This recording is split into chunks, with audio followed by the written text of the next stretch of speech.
A Alessandra, amiga de longa data, agradecer a presença e a oportunidade. Ela tem um trabalho de mestrado com esse tema e tenho certeza que vai nos falar muito sobre um método extremamente importante, inclusive no acompanhamento dessa patologia e desse controle pós-tratamento.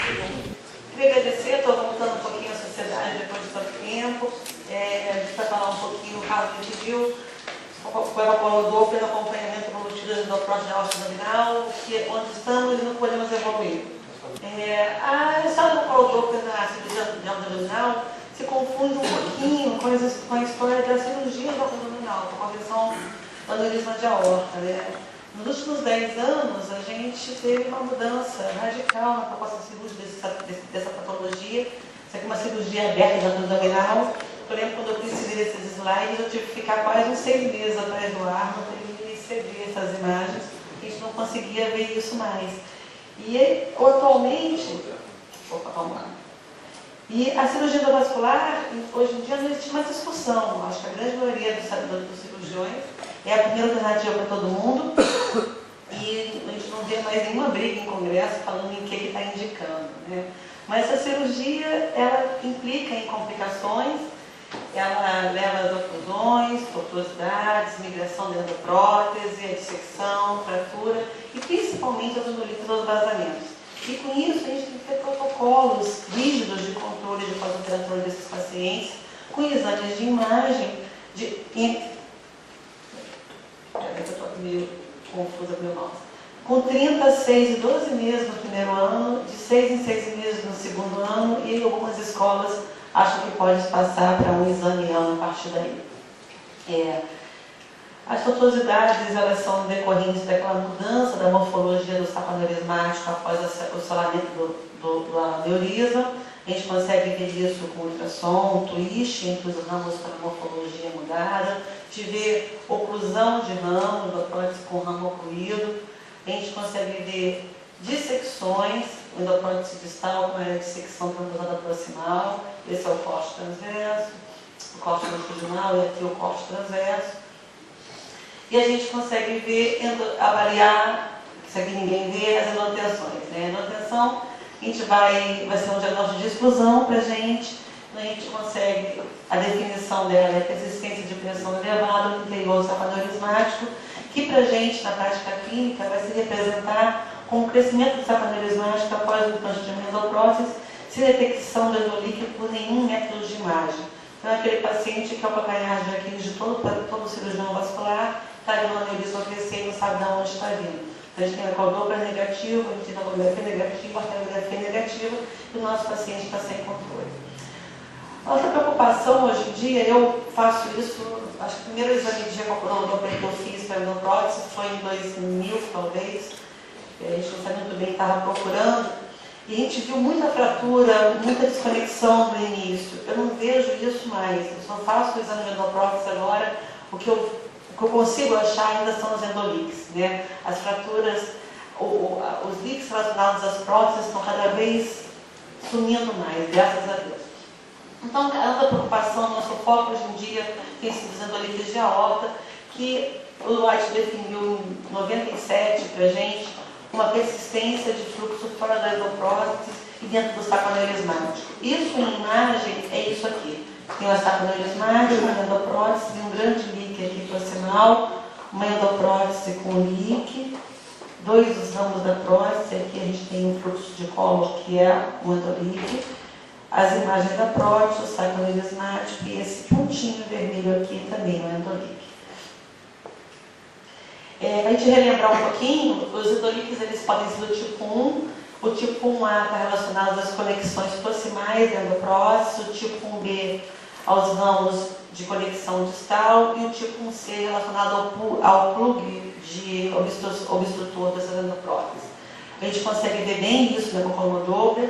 Aqui a gente tem endolíquido tipo 1, do colo proximal, e aqui a gente tem endolíquido tipo 1B do colo distal. Em relação aos endolíquidos tipo 2, é o que a gente mais vê hoje em dia, na geração atual das endopróteses, são endolíquidos de reentradas por ramos viscerais. Frequentemente são as lombares ou a mesentérica inferior.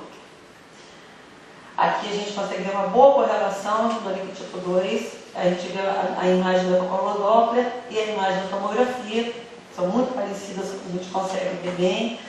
A característica desses endolíquios é que a gente tem que ver a artéria visceral passando pela parede do aneurisma e nutrindo esse endolíquico. Esse é o diagnóstico que a gente dá do endolíquico tipo 2, isso aqui é uma mesentérica inferior. É a mesma, essa tomografia é daquele ecodoppler, a gente vê essa imagem. Eu acho linda a tomografia, eu sou uma pessoa suspeita para falar, ela foi embora. E aqui a gente vê a imagem hemodinâmica desse líquido. E isso é muito importante quando a gente fala de endolíquido, né? O ecodoppler dá para a gente uma avaliação que nenhum outro método dá, que é a hemodinâmica da lesão. A gente consegue ver, acompanhar da onde vem esse fluxo, a gente consegue detectar com o Doppler espectral, o Doppler espectral do endolíquido, qual é a artéria de entrada, que ela tem fluxo positivo, aqui é uma artéria lombar, e da onde ele sai.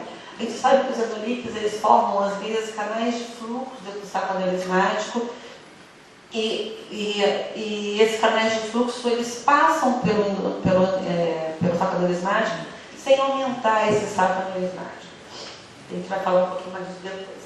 E em relação aos endolíquidos relacionados à prótese, a gente tem o endolíquido tipo 3A, que são por desconexão distal do ramo da prótese, o tipo 3B, que são por desconexão entre os ramos principal e o acessório da endoprótese, o 3C, que são relacionados à malha da endoprótese. Estou descrevendo isso porque a gente tem o hábito de colocar isso no laudo, então para facilitar a gente. O tipo 4 é um endolíquido precoce, ele é líquidozinho de porosidade, que a gente quase não vê, o caso que eu tenho, nem eu, e o tipo 5 já falou que dá atenção. Então, uma desconexão distal do ramo da endoprótese, pode se balançar no saco aneurismático, mantendo essa imagem. Aqui é uma ruptura do ramo da endoprótese. O tipo 4, essa imagem não é minha, essa imagem do Dr. Verdejo, de Nova York, que trabalha com franquilite, em que é o endolíquido precoce, que a gente vê o sangue saindo pelos poros da lesão. Eu nunca vi. A preocupação que a gente tem com o endolíquido tipo 2 é que o endolíquido tipo 2 é um endolíquido que ele pode passar por ali e não comprometer o nosso paciente. Então a gente tem que saber qual o paciente que tem risco com esse tipo de endolíquido. Esse trabalho ele mostrou um follow-up de 5 anos de acompanhamento desses pacientes com endolíquido tipo 2 e ele mostrou para a gente o seguinte, que o endolíquido tipo 2 ele pode ter um fechamento, ele pode aparecer em 10 a 50% de fazer os nossos pacientes com endoprótese. Só que 35% desses endolíquidos vão fechar espontaneamente nos primeiros 14 meses.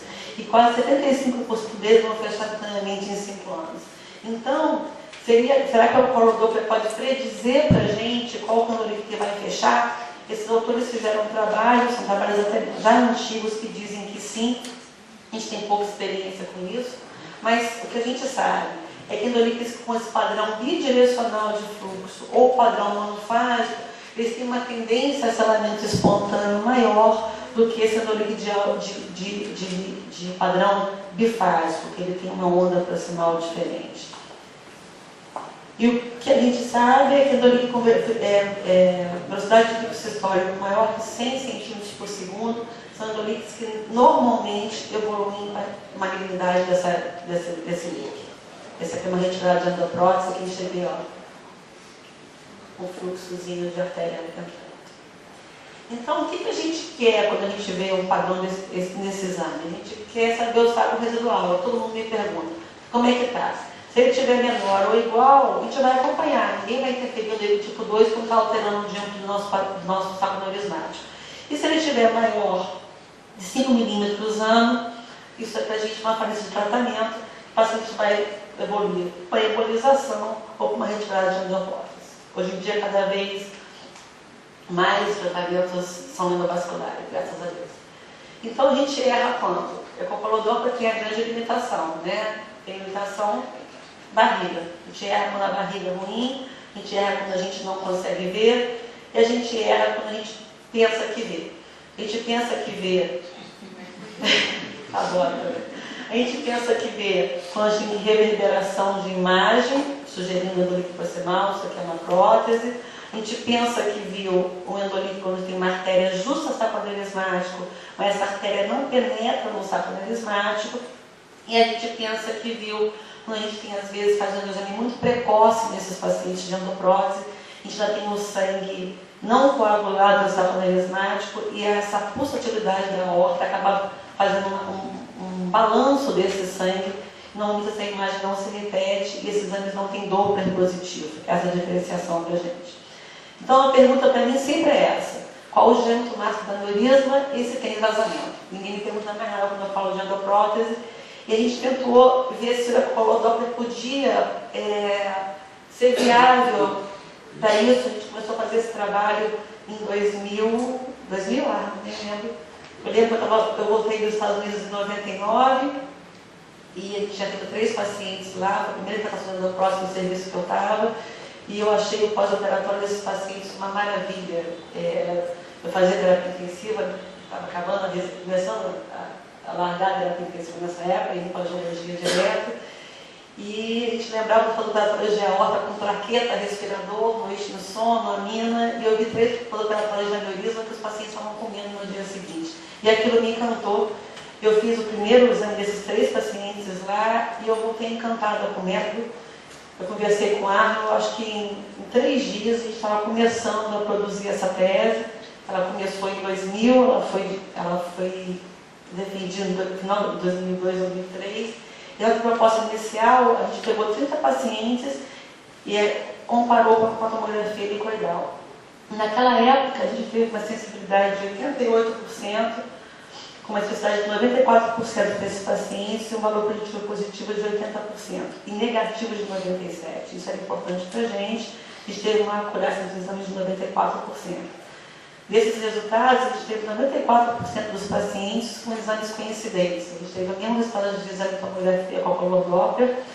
37% não tiveram vazamentos e 17% tiveram vazamentos. Eu fiquei muito animada, a gente começou a fazer isso com muita facilidade.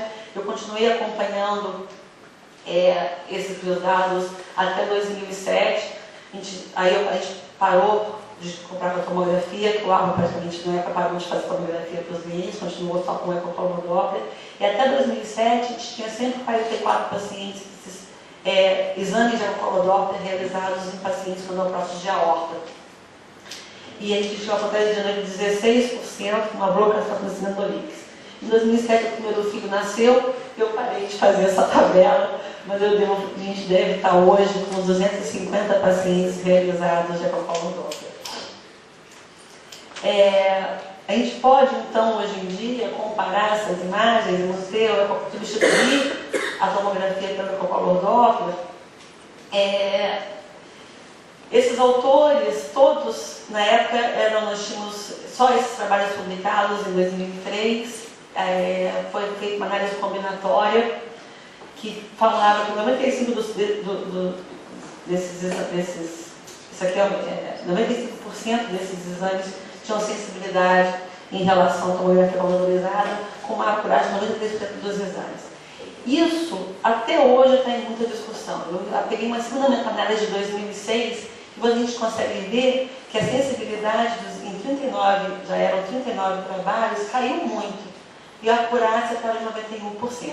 Então, eles sugeriram que esses exames de ecocolor Doppler tinham que ser feitos com contraste para melhorar a sensibilidade em relação à detecção de endolíquico. Eu peguei os últimos trabalhos agora, a gente tem impressionante como é que isso na literatura ainda está muito controverso 10 anos depois. Então, esses trabalhos todos gostam muito nesses trabalhos todos tem trabalho com 100% de sensibilidade, de acurácia, e trabalho com 50%. E ninguém consegue explicar no texto do trabalho o porquê de diferenças tão grandes em relação ao mesmo método. Eu gostei muito desse, é um trabalho de referência atualmente. Eles comparam o endolíquico depois do tratamento endovascular, a imagem de ultrassom com a tomografia autorizada, em pacientes que foram precisar de uma reintervenção por causa do endolíquico. Então, eles tiveram em 500 pacientes uma sensibilidade de 90%, necessidade de 81%, enquanto a tomografia, para esse paciente específico, que é o paciente que vai precisar de uma reintervenção, de 58%, uma necessidade de 87%. E aqui eles concluíram que no paciente, que é o que importa, o paciente importante para a gente, que é o paciente que vai precisar de uma reintervenção endovascular pelo endolíquido que está, numa prótese que está falhando, a tomografia, o ecocolor ele tem maior sensibilidade em detectar esses endolíquidos. E que foi muito melhor identificar o tipo de endolíquido e é um excelente teste de sobrevivência, comparado com a tomografia. Eu acho que a gente tem que pensar em custo, né? Esse trabalho, ele comparou o duplex com contraste, o uso de contraste não é um uso caro, hoje no Brasil a gente não tem contraste vascular, com a tomografia nicoidal, e ele predizeu que, quando ele compara esses pacientes com acompanhamento de curto prazo de 8 procedimentos de tomografia em 3 anos, se a gente fizer tomografia ou fizer ecocolor com raio-x, lembrando que o ecocolor não vê morfologia de parede de prótese, precisa do raio-x para ver isso, eles salvam $16 mil por paciente usando o ecocolor e raio-x. Isso dá quase 1,6 milhões de dólares a cada 100 pacientes. Então a gente tem que pensar no custo do Brasil e começar a pensar nisso também. Outra coisa que a Flávia falou muito, e eu nunca tinha visto isso descrito na literatura, e todos os trabalhos que eu li para dar essa aula agora falavam disso. Isso da radiação nos pacientes de tomografia sequenciais. Todos os trabalhos estão descrevendo isso, tem já alguns trabalhos publicados em tumores precoces, risco cumulativo de radiação nesses pacientes. Então a radiologia está preocupada e a gente tem que estar também. O futuro, a gente está falando hoje em dia de ultrassom 3D, eu acho que é futuro mesmo, já tentaram chegar, não chegou, não achei uma imagem para mostrar para vocês, infelizmente, e eu acho que o futuro é a gente parar de falar que a ecografia é um método examinador-dependente. Examinador-dependente, eu acho que a gente está com muita gente aqui que eu não conheço, pessoal mais novo, e a gente tem que lembrar que a gente tem que saber ecografia vascular. A gente tem que formar os nossos residentes hoje em dia para conseguirem entender que tentar visualizar uma angiotomografia com a mesma facilidade que vem uma arteriografia, com a mesma facilidade que vem no ecodoppler. Essas 3 imagens têm que virar uma imagem só na nossa cabeça. E eu acho que para isso a gente tem que começar a formar o residente dentro da ultrassom vascular, para a gente conseguir ser crítico com essas imagens e conseguir diferenciar e qualificar um bom exame e um bom examinador. Obrigada.